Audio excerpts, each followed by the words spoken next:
Tinawag ng mga rallyista ang hanay ng pulisya na nakaharang sa bahaging ito ng Recto Avenue sa Maynila. Nagpatuloy ang girian ng ilang pang minuto. Ayon sa mga rallyista, Ferdinand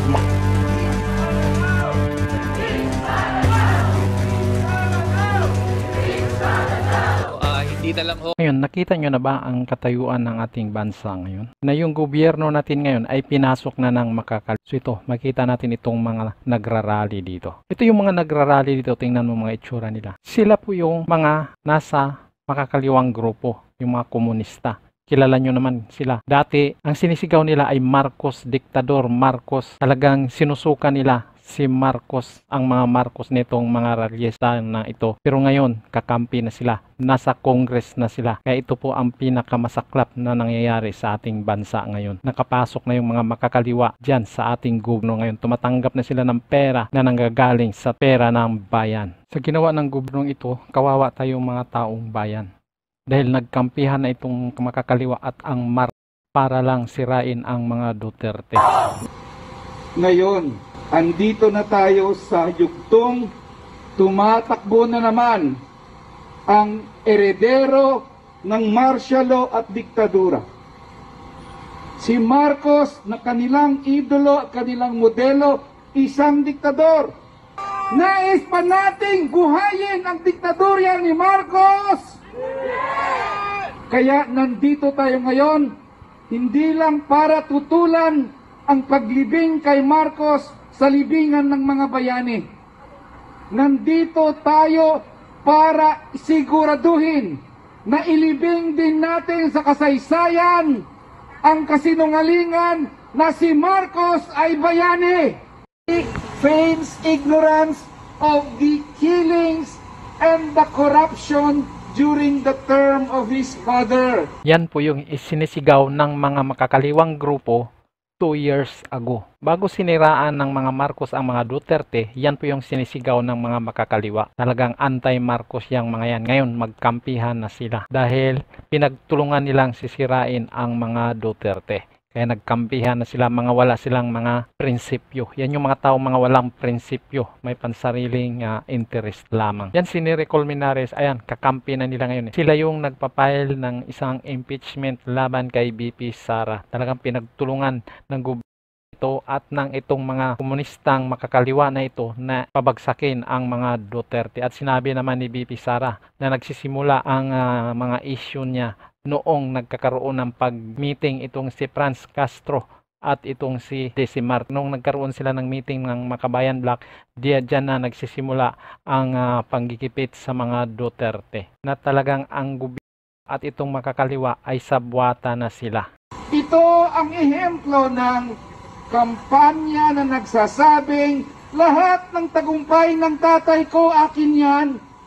Lahat ng kasalanan niya, wala akong alam dyan. But Marcos is no hero. He was a dictator.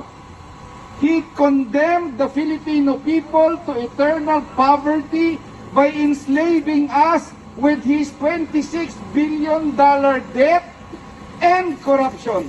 Ang pag-giveaway ni Marcos, no, Duterte, Presidente Duterte, no, nailibing sa libingan ng mga bayani itong si Marcos, no. Ito'y palihim na atake sa mamamayan, no. Miski nga po sinasabi ko sa review ng Ilocos, ay ang sabi nila sa museo ng mga Marcos doon ay under construction yung lugar, no. Pero sa mismong araw na yun ay wala na yung bangkay ni Marcos at nandito na nga palihim na inilibing at itinago. Kaya patuloy ang sabwatan ng mga Marcos at O diba? Ganun na lang yung pagtutol nitong mga makakaliwa na ito, Kabataan Party List. Itong grupo na itong makakaliwa na ito, na ilibing sa libingan ng mga bayani si Marcos Sr. So ganun na lang ang pagtutol nila, itong kakampi nila ngayon. Si President Duterte lang ang nagpapalibing ng kanyang ama dyan sa libingan ng mga bayani. Na umabot pa nga sa Supreme Court yung paglilibing lang ng kanyang bayani sa panahon ni Pinoy. Ngayon, nang maipalibing ni President Duterte, ngayon, ang ginawa nila ngayon sa mga Duterte, ginigipit nila. Talagang sinisingle out nila. Ganon kawalang utang na loob. Ganon ka walang prinsipyo itong na ito. Na si Duterte lang nagpapalibing sa kanya ama sa libingan ng mga bayani. Ang ginawa nila ngayon ay talagang panggigipit sa mga Duterte at sa mga nakapaligid sa kanya. Bagang nagtungo sa Supreme Court ang grupong Akbayan isang araw bago ang inaabangan desisyon ng Korte kung papayagang maihimlay sa libingan ng mga bayani ang dating Pangulo. Para sa kanila, hindi raw karapat-dapat na ihanay si Marcos sa mga Pilipinong maituturing na bayani. Nitong Sabado lang, nagrally naman sa Mendiola ang ilang miyembro ng grupong Selda na kinabibilangan ng mga dating political detainee at mga anti-Marcos. Kalayaan katarungan! To martial law! To martial law! Never again! To martial law! Never forget! Never forget! Never forget! Sinisigaw nila, martial law, never forget. Pero ngayon, forget na dahil magkasabwat, magkakampi na sila laban sa mga Duterte. Kaya ito yung pinakamasaklap pang iinsulto sa sambayanang Pilipino dahil ang Vice Presidente ay binuboto po yan ng milyon-milyong Pilipino at pilit na pabagsakin ng mga congressman na hindi man lang umabot ng 1 milyon ang boto ng mga yan.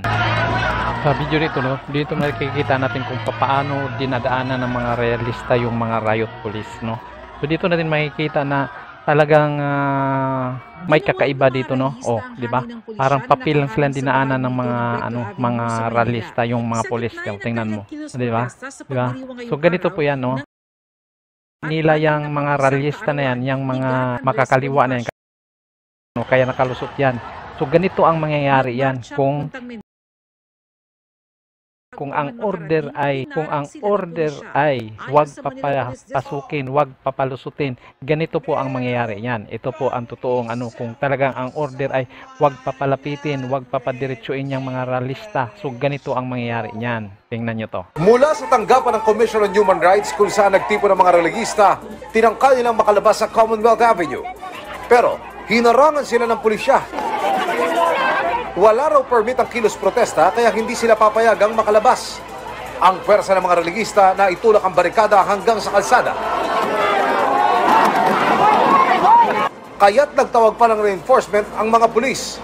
Pinapwesto ang fire truck sa likod. Hindi naman direktang binomba ng tubig ang mga nagpoprotesta. Binabasa lang sa kada sila'y aabante. Nagpatuloy ang girian ng ilang pang minuto. Ayon sa mga religista, 14 ang nasaktan sa kanilang hanay. Wala namang ibinigay na bilang ang PNP. Maya-maya pa, dumating ang isang bus ng Bureau of Jail Management and Penology o BJMP. Pumarada ito sa likod ng hanay ng mga pulis. Bukas ang pintuan at may nakabantay.